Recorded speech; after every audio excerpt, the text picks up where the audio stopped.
ได้เป็นสองแถวจันทร์คืนขึ้นลงมือเป็นบรรดาแขกประธานมาแล้วเป็นลงมือทักกาบรรดาแขกเขาว่างแล้วกาเลี้ยวครัวเข้ามาทางเจนนี่ที่ทั้งเจ้าภาพไปที่มาในก้าวเกี่ยวก้อยนอกบรรดาแขกเขาบรรดาแขกกาทั้งเป็นข่าวเขาตัวกันตัวที่คนไม่ได้คือเอาเป็นข่าวนกนอกนกมือขึ้นเพื่อขอให้กดใจบรรดาญาติพี่น้องการนำเปิดเป็นเวลาที่จากบรรไกลประมาณวันนี้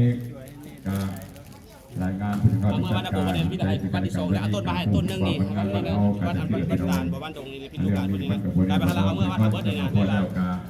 เนี่ยทุกสงการทางสุดท้ายมีบอกที่ได้ซองแล้วก็เอาทุกหมอเทียนคนละอันพี่น้องเองจับไปโดยตรงที่นายกเมื่อเป็นดกเมื่อเป็นบัญชีน้องเขา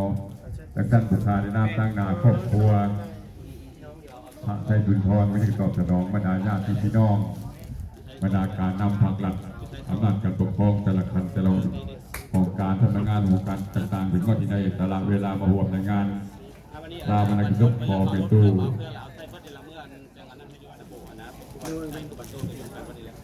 เสียใจก็จากผมเอาไปถึงขั้นการ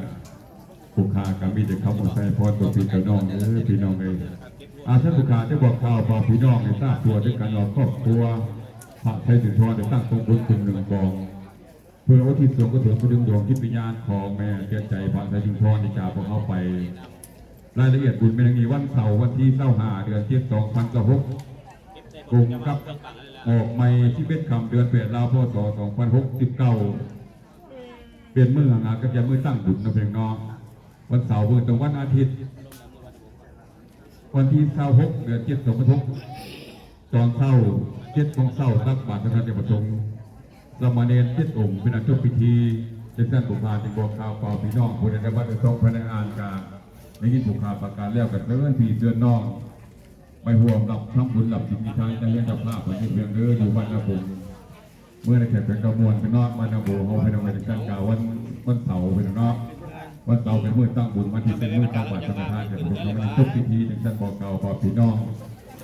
สละเวลาไปห่วงทับบุญหลับมีทางเจ้าภาพเจ้าภาพมันต้องอยู่กันอีกกับเป็นน้องท่านบุคคลหวังว่าทั้งเจ้าพี่น้องเขาจะให้ความสละเวลาไปห่วงในงานพี่น้องเองท่านนี้กับบุคคลน่าจะพูดถึงการโปรเจกต์บรรดาญาติพี่น้องก็เป็นเจ้าภาพอีกทีหนึ่งก็พี่น้องเด้อไปรับประทานอาหารเดี๋ยวจะภาพการเกี่ยวไว้หลังจากรับประทานอาหารไปโอ้มีงานพวกว่าทางเจ้าภาพเขาไปยิ้มดีต้อนรับเป็นน้องถ้าวันรับประทานอาหารแล้วทางต่อพวกทางต่อหมดไปกับบนวนบาน